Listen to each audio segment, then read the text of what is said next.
Good morning students. आज आपण numericals पाहणार आहोत आणि त्याच्यानंतर आपल्याला नवीन पार्ट स्टार्ट करायचा हायड्रोडायनामिक्स. बघा, जे हायड्रोस्टॅटिक आपण पाहत होतो त्याच्यामध्ये जे काही दोन न्यूमरिकल्स राहिले होते ते न्यूमरिकल्स घेतल्यानंतर हा पार्ट संपून जाईल. नंतर चॅप्टरचा शेवट म्हणजे एंड आहे थोडक्यात फ्लुइड्स इन मोशन, तो आज आपण स्टडी करणार आहोत.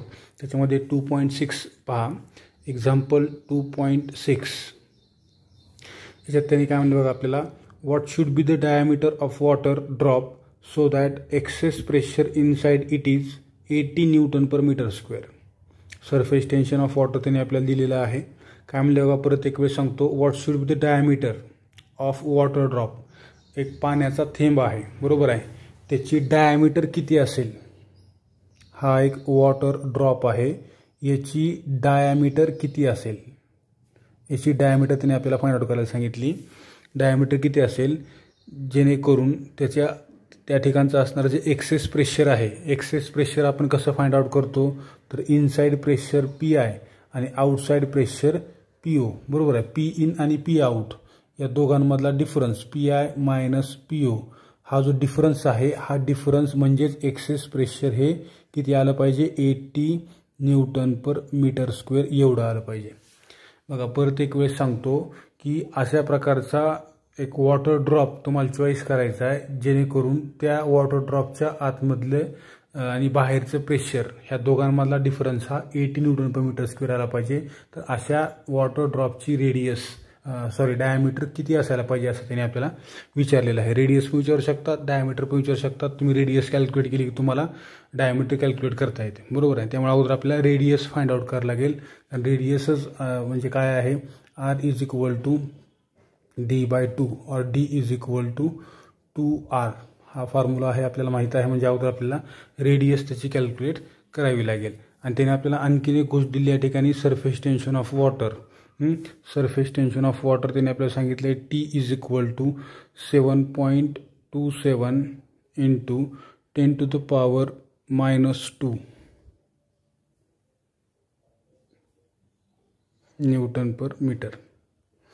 हे काय आहे, सरफेस टेन्शन ऑफ वॉटर आहे, बरोबर आहे. आता आपल्याकडं जो फॉर्म्युला आपण डिराईव्ह केलेला आहे, ज्याला आपण लॅप्लासिस लॉ असं म्हणतो, तर तो लॅप्लासिस लॉ आपल्याला माहीत आहे. Excess pressure is equal to 2T/R, बरोबर आहे.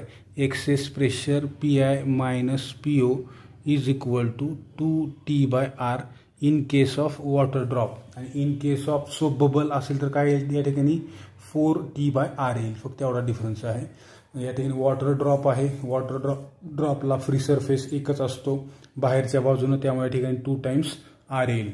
In case of soap bubble आपल्याला माहीत आहे फ्री सरफेसेस 2 असतात, आतमधले आणि बाहेरच्या बाजूनं, त्यामुळे या ठिकाणी 4T/R येईल, बरोबर आहे. आता हे P I minus P O is equal to 2T/R. आता इथं आपल्याला रेडियस कॅल्क्युलेट करायची आहे. देअरफॉर रेडियससाठी मी हे इक्वेशन रिअरेंज करतो. R is equal to 2T divide by P I minus P out किंवा पी ओ. आता सरफेस टेन्शन आपल्याला माहीत आहे 2 इंटू सगळे युनिट्स या सिस्टीममध्ये आहेत, त्याच्यामुळं काय इथं कन्व्हर्जन करायची गरज नाही. 7.27 into 10⁻⁻² divided by access pressure आहे 80 न्यूटन पर मीटर स्क्वेअर, बरोबर आहे. याला तुम्ही कॅल्क्युलेट करा. हे काय होईल, 2 4 जा 8, हे 40 आलं. या ठिकाणी काय केलं, समजा 1 पॉईंट मी मागं सरकवा तर वर पण 1 पॉईंट माग घ्यावं लागेल, पण ती संख्या 0पेक्षा लहान होईल, त्यामुळे त्याला ॲज इट इज राहू द्या. 7.27 इंटू 10⁻⁻² डिवायडेड बाय, याला 4 करतो मी, 10⁻+1 येईल इथं, वर गेल्यानंतर तो काय होईल, -1 येईल, 10⁻⁻1. आता 4 याला डिवाइड करा, 4 1 4, 3 उरले, 32 झाले, 4 7 28, 4 8 32, बरोबर आहे. आणि 4 1 4 परत 21, 1.81 किंवा 1 आपण निग्लेक्ट केलं तर काय या ठिकाणी 1.8 इंटू 10⁻⁻3, हे -2 आणि -1 -3, ही तुमची काय आली, रेडियस आली मीटरमध्ये. आता यालाच तुम्ही डायमीटर कॅल्क्युलेट करू शकता याच्यावरून. D is equal to 2 times R, म्हणजे 2 इंटू 1.8 10⁻⁻3. मग काय आलं, D is equal to 18×36 point after 1 digit 3.6 हे 10⁻³ ॲज इट इज हे मीटर. आपल्याला माहीत आहे 10⁻³ म्हणजेच काय आहे, 10⁻³ म्हणजेच मिली असते, म्हणजे याचा अर्थ काय या ठिकाणी मिलीमीटर. 3.6 मिलीमीटर एवढी रेडियस असणारा वॉटर ड्रॉप तुम्हाला त्या ठिकाणी चॉईस करावं लागेल, जेणेकरून त्या ठिकाणचं एक्सेस प्रेशर किती असेल 80 Nm/m² असेल. याच्यानंतर नेक्स्ट न्यूमरिकल आहे एक्झाम्पल 2.7. 2.7 बघा, कॅपिलरी ट्यूबवर डिपेंड आहे. काय म्हणले त्याने आपल्याला, a capillary tube of radius 5 × 10⁻⁴ metre is immersed in a beaker filled with mercury. काय म्हणले बघा, त्यांनी ज्या पद्धतीने म्हणलेलं आहे त्या पद्धतीने आपण या ठिकाणी बघा, एक बीकर आहे, हे एक आपण बीकर चॉईस केलं. या बीकरमध्ये मर्क्युरी घेतलेला आहे. काय घेतलेला आहे, मर्क्युरी. या मर्क्युरीमध्ये आपण एक कॅपिलरी ट्यूब डीप केली. ही कॅपिलरी ट्यूब, आपल्याला माहीत आहे मर्क्युरी हे कसं लिक्विड आहे, which does not wets the solid. बरोबर आहे, मर्क्युरी हे अशा प्रकारचं लिक्विड आहे जे कुठल्याही सॉलिड सबस्टन्सला ओलं करत नाही. बरोबर आहे, म्हणजे याचा अर्थ त्या ठिकाणी जर आपण पाहिलं तर जो इथला मेनिस्कस येणार आहे किंवा त्या ठिकाणचा जो लिक्विड सरफेस येणार आहे हा कसा असेल, कॉन्वेक्स अपवर्ड असेल. बरोबर आहे, कारण त्या ठिकाणी आपल्याला माहिती आहे मर्क्युरीच्या बाबतीमध्ये इंटरमॉलिक्युलर फोर्सेस म्हणजे कोहेसिव्ह फोर्सेस हे कशी आहेत, स्ट्रॉंगर आहेत. त्याच्यामुळं मर्क्युरी हा दुसऱ्या कुठल्याही किंवा ग्लास मॉलिक्युल्सकडे अट्रॅक्ट होणार नाही. त्यामुळे कॅपिलरी ट्यूब आहे, त्याची रेडियस किती त्यांनी दिली आपल्याला, याची रेडियस, या कॅपिलरी ट्यूबची रेडियस किती आहे, R = 5 × 10⁻⁴ मीटर एवढी आहे. मर्क्युरीमध्ये आपण त्याला डीप केले. याच्यानंतर बघा, the mercury level inside the tube is found to be 8 × 10⁻³ metre below the level of reservoir. ही रिझर्वायरची लेवल आहे, आउटसाइड लेवल. बरोबर आहे, ही रिझर्वायरची लेवल. या लेवलच्या खाली आपल्याला माहिती आहे मर्क्युरीमध्ये ज्यावेळेस आपण कॅपिलरी ट्यूब डीप करतो त्यावेळेस आपल्याला माहिती आहे मर्क्युरीच्या आतमधल्या लिक्विडची लेवल ही काय होते, ड्रॉप होते. कशापेक्षा ड्रॉप होते तर बाहेरचं जे लिक्विड आहे किंवा रिझर्वायरच्या आतमध्ये, थोडक्यात हे रिझर्वायर आहे किंवा कंटेनर आहे, याच्यामध्ये जी काही लिक्विडची लेवल आहे किंवा मर्क्युरीची लेवल आहे त्या लेवलपासून कॅपिलरी ट्यूबच्या आतमधल्या लिक्विडची लेवल किंवा मर्क्युरीची लेवल कशी असते, कमी झाली असते किंवा ड्रॉप झाली असते. तर ती कितीनं कमी झाली आहे, इथं आपल्याला ती जी हाईट आहे ती कशी घ्यावी लागेल, मायनस घ्यावं लागेल. 8 × 10⁻⁴ एवढी ती लेवल काय झाली आहे, रिझर्वायरच्या लेवलपेक्षा ड्रॉप झालेली आहे. -3 मीटर म्हणजे याचा अर्थ काय, थोडक्यात 8 मिलीमीटर म्हणू शकतो आपण. पुढे काय म्हणले त्यांनी आपल्याला, determine the angle of contact between mercury and glass. Mercury आणि ग्लास या दोघांच्या मध्ये असणारा जो अँगल ऑफ कॉन्टॅक्ट आहे हा आपल्याला कॅल्क्युलेट करायचा आहे. अँगल ऑफ कॉन्टॅक्ट थिटा हा आपल्याला कॅल्क्युलेट करायचा आहे. काय म्हणले पुढे, surface tension of mercury is 0.465 Nm/m. Surface tension of mercury 0.465 Nm/m एवढं आहे. आणि त्याची डेन्सिटी जी आहे मर्क्युरीची डेन्सिटी ρm = 13.6. ही व्हॅल्यू तुम्हाला पाठ पाहिजे. या दोन व्हॅल्यू कुठंही लागू शकतो आपल्याला. 13.6 × 10⁻+3 kg/m3 आणि त्या ठिकाणची असणारी ॲक्सलरेशन ड्यू टू ग्रॅव्हिटीची व्हॅल्यू 9.8 m/s². हा तुमचा झाला गिव्हन डेटा.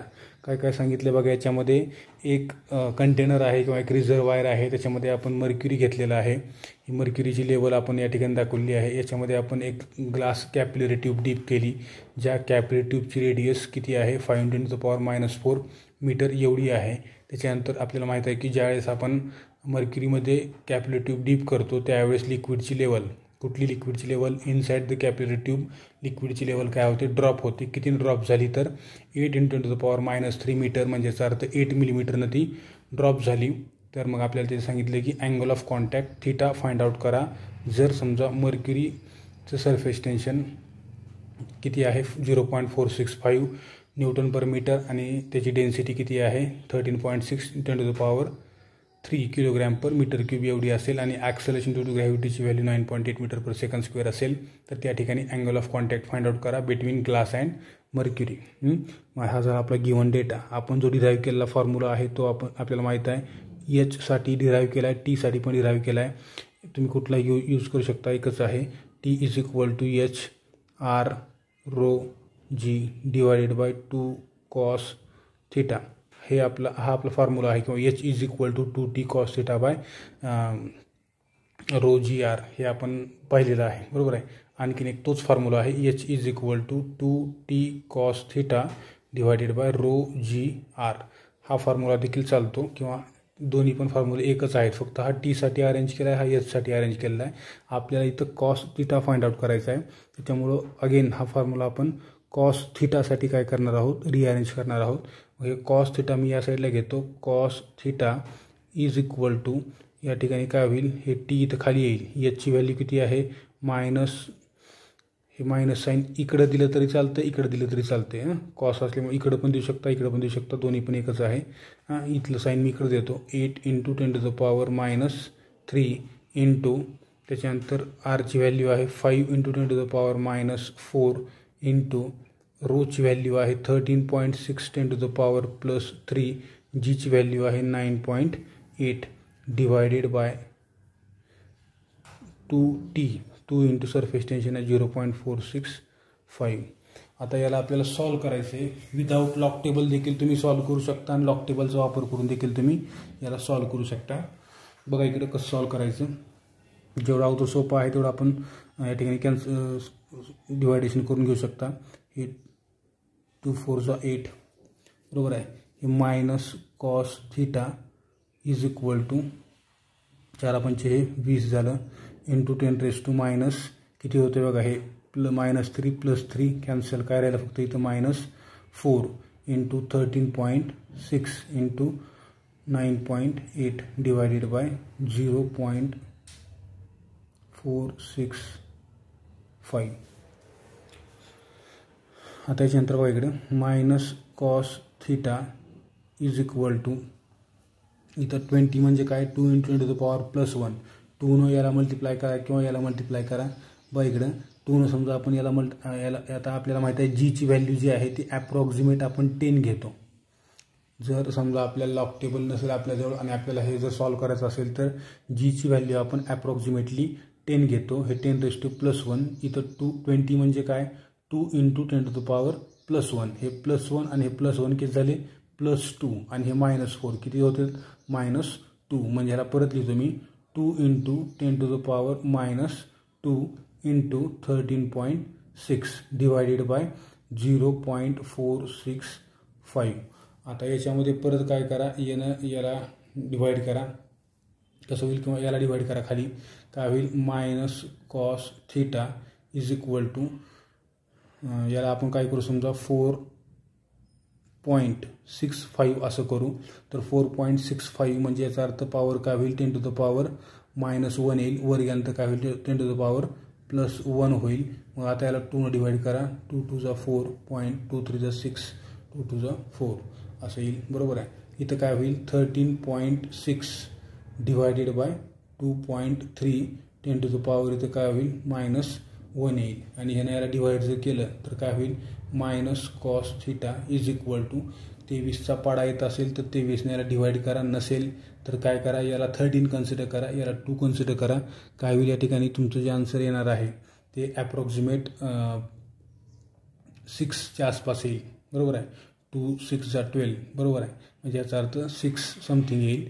आणि ज्यावेळेस 10⁻⁻1 आहे म्हणजे याचा अर्थ काय होईल 0.6 समथिंग येईल.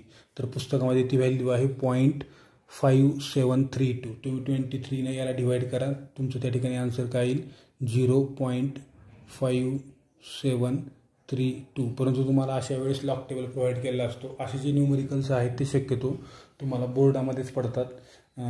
या ठिकाणी म्हणजे आपल्या नीट JEE साठी असे कॉम्प्लिकेटेड नसतात. शक्यतो हे अँगल काढायचे न्यूमरिकल जे आहेत ते खूप कमी प्रमाणामध्ये असतात. त्यामुळं बघा इकडं बोर्डासाठी तुम्ही लॉक टेबल यूज करून हा व्यवस्थितपणे सोडवू शकता. आता इथं महत्त्वाची गोष्ट काय, ही व्हॅल्यू हे कॅल्क्युलेशन तुम्हाला येते, तुम्ही हे करू शकता असं गृहीत धरून.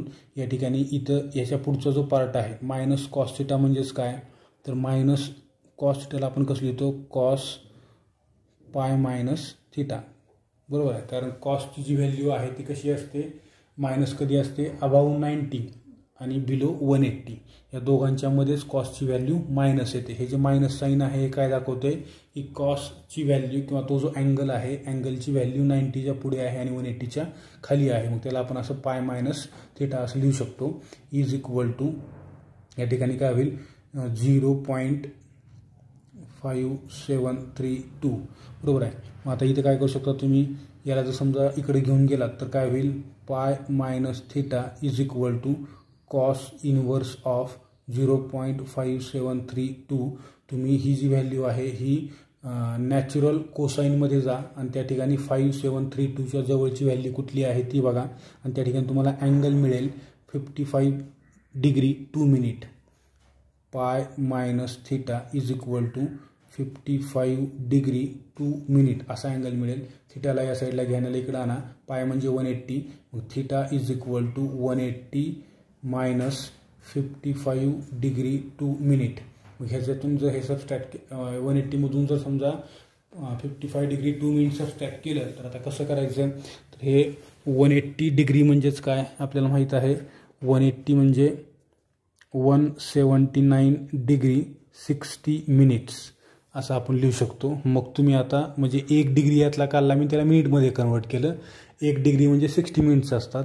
या ठिकाणी हा 55 डिग्री 2 मिनिट्स या दोघांचं सबस्ट्रॅक्शन करा. 60मधून मिनिटामधून मिनिट मायनस करायचे आणि डिग्रीमधून डिग्री, नाही तर तुम्ही म्हणताल इकडे एक हातचा आला असं काय नाही, मिनिटामधून मिनिट मायनस करायचे. 60 मिनिट्समधून 2 मायनस झाले की ते आले 58 मिनिट्स आणि या ठिकाणी हे सबस्ट्रॅक्शन किती येईल 124 डिग्री म्हणजे तुमचा अँगल किती आला, theta is equal to 124 degree 58 minute बरोबर आहे. हा झाला angle of contact between glass and mercury, जो कसा आहे ऑप्ट्यूस आहे. म्हणजे याचा अर्थ मी तुम्हाला याच्यावर सांगितलं होतं की अशा प्रकारचे लिक्विड्स जे सॉलिडला वेट करत नाहीत किंवा ओलं करत नाहीत त्या लिक्विडच्या बाबतीमध्ये अँगल ऑफ कॉन्टॅक्ट हा कसा असतो, ग्रेटर दॅन 90 किंवा ऑप्ट्यूस असतो. ठीक आहे. आता याच्यानंतर आपल्याला पाहायचं fluids in motion. Fluids in motion व इकडं एक 5-6 कॉन्सेप्ट्स आहेत.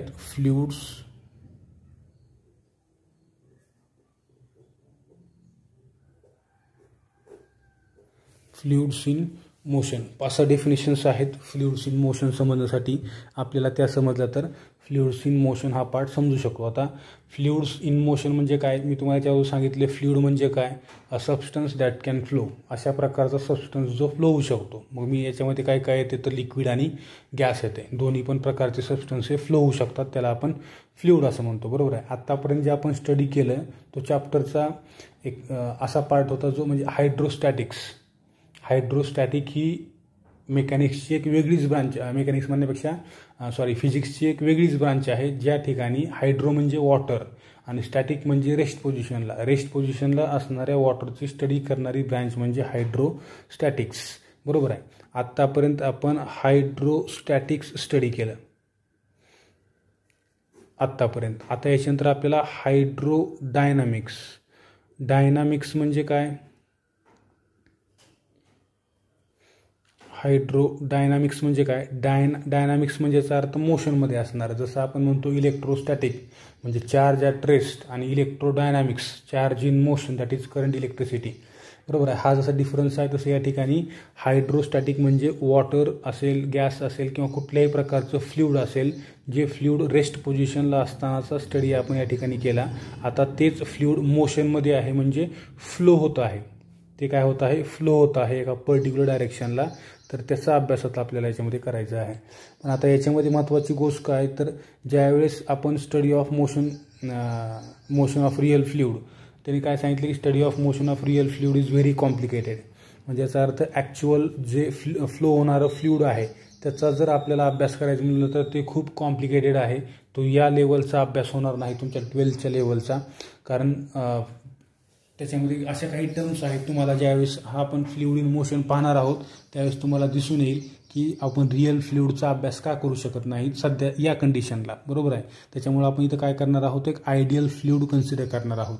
मग आयडियल फ्लुइडच्या कॅरेक्टरिस्टिक्स कशा कशा असायला पाहिजेत किंवा आयडियल फ्लुइड नेमकं कसं असते त्यासाठी एक 5-6 टर्म्स आहेत ज्या आपल्याला इथं डिफाईन करणं गरजेचं आहे. त्यातली सगळ्यात पहिली आहे स्टेडी फ्लो. सगळ्यात पहिली आहे स्टेडी फ्लो. आता स्टेडी फ्लो म्हणजे काय बघा, measurable property such as pressure और velocity of the fluid at given point is constant over time. म्हणजे बघा मेजरेबल प्रॉपर्टीज कुठल्या कुठल्या आहेत फ्लुइडच्या. आतापर्यंत आपण काय काय मेजर केलं, त्याचं प्रेशर मेजर केलं, बरोबर आहे. नंतर त्याची आणखीन एक प्रॉपर्टी मेजर करू शकता ती म्हणजे व्हेलॉसिटी आहे, बरोबर आहे. फ्लुइडची व्हेलॉसिटी असेल किंवा प्रेशर असेल, अशा जे काही मेजरेबल प्रॉपर्टीज आहेत त्या थ्रू आउट द फ्लो, म्हणजे याचा अर्थ जे काय फ्लो होत असेल, समजा वॉटर फ्लो होत आहे तर तो जो काय फ्लो आहे तो ज्या ठिकाणाहून फ्लो होते तिथून तुम्ही कुठेही बघा, समजा हा अशा पद्धतीने वॉटर फ्लो होत आहे, तुम्ही इथं चेक करा वॉटरची व्हेलॉसिटी, इथं चेक करा वॉटरची व्हेलॉसिटी, इथं चेक करा, इथं कुठेही चेक करा, वॉटरची व्हेलॉसिटी तुम्हाला सेम मिळेल किंवा कॉन्स्टंट मिळेल. प्रेशर देखील जेवढं इथं आहे तेवढं इथं आहे, तेवढंच इथं कुठेही चेक करा, प्रेशर देखील थ्रू आउट द फ्लो कसं आहे, कॉन्स्टंट आहे किंवा कुठल्याही पॉईंटला ते सेम आहे. असं असेल तर त्याला म्हणतो आपण स्टेडी फ्लो. फॉर एक्झाम्पल तुम्हाला जर म्हणजे स्टेडी फ्लो सांगायचा असेल तर जसं की संत वाहणारा पाण्याचा प्रवाह, त्याला म्हणतो आपण स्टेडी फ्लो. याचे बरेच एक्झाम्पल्स आहेत, आपण 1 बाय 1 नंतर पाहणार आहोत. फक्त स्टेडी फ्लो कशाला म्हणायचं हे समजून घ्या.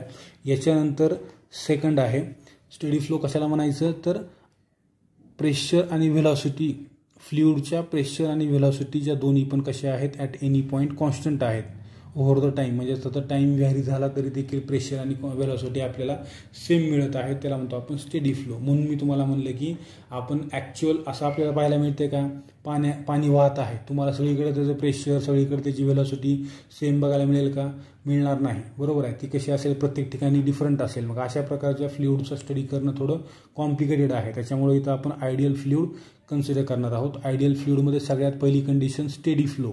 स्टेडी फ्लो कशा प्रकारचा असायला पाहिजे, तिथं अशा पद्धतीने असायला, ज्याचं प्रेशर आणि व्हेलॉसिटी कसं आहे, कॉन्स्टंट आहे. याच्यानंतर फ्लो लाईन. फ्लो लाईन कशाला म्हणायचं बघा, it is the path of an individual particle in moving fluid. Moving fluid जे आहे, फ्लो लाईन बघा इकडं पुस्तकातील डायग्राम दाखवली आहे अशा पद्धतीची.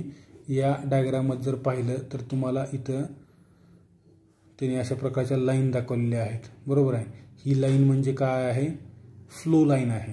फ्लो लाईन काय दाखवते तर इंडिव्हिज्युअल पार्टिकलचा पाथ दाखवते. एक इंडिव्हिज्युअल म्हणजे एक सिंगल पार्टिकल आहे, तो समजा या ट्यूबमधून इथून अशाच डायरेक्शन इकडे फ्लो झाला, त्यानं त्यानं जो कुठला पाथ यूज केला त्या पाथला म्हणतो आपण फ्लो लाईन, समजलं. त्याच्यानंतर स्ट्रीम लाईन. स्ट्रीम लाईन म्हणजे काय, it is a curve whose tangent at any point in the flow is in the direction of velocity of flow at that point. For example समजा या ठिकाणी अशा पद्धतीनं एक लाईन ड्रॉ केली, याला म्हणायचं स्ट्रीम लाईन. तुम्हाला याची डायग्राम मी दाखवतो व्हिडिओनंतर.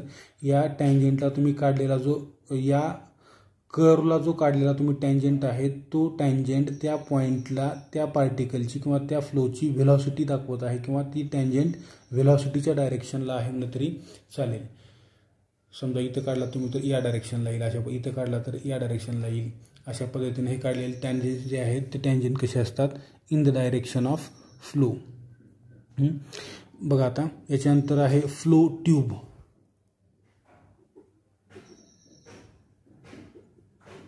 Flow tube. फ्लो ट्यूब म्हणजे काय, हे बंडल ऑफ फ्लो लाईन्स, त्याला म्हणायचं flow tube. It is an imaginary bundle of flow line bound by an imaginary wall, त्याला म्हणायचं फ्लो ट्यूब, त्याला म्हणायचं फ्लो ट्यूब. ठीक आहे. त्याच्यानंतर आणखीन एक आहे लॅमिनार फ्लो किंवा स्ट्रीमलाईन फ्लो आणि टर्ब्युलंट फ्लो. टर्ब्युलंट फ्लो कशाला म्हणायचं आणि स्ट्रीमलाईन फ्लो कशाला म्हणायचं, या दोघांमध्ये 4 डिफरन्सेस आहेत. एक्झामला 2 मार्काला यांच्यामधला डिफरन्स हा पडू शकतो. तर तो आपण नेक्स्ट व्हिडिओमध्ये पाहणार आहोत. What is streamline flow, what is turbulent flow, आणि त्याच्यानंतर मग क्रिटिकल व्हेलॉसिटी कशाला म्हणायचं, कारण हे 2 घेतले असते आता मी. त्याच्यामध्ये तुम्हाला क्रिटिकल व्हेलॉसिटी डिफाईन करणं गरजेचं आहे. आता क्रिटिकल व्हेलॉसिटी आज होणार नाही, त्याच्यामुळे नेक्स्ट व्हिडिओमध्ये तुम्हाला क्रिटिकल व्हेलॉसिटी, रेनॉल्ड्स नंबर आणि या दोघांमधला डिफरन्स आपण पाहणार आहोत. ठीक आहे, या ठिकाणी थांबू आपण. थँक्यू.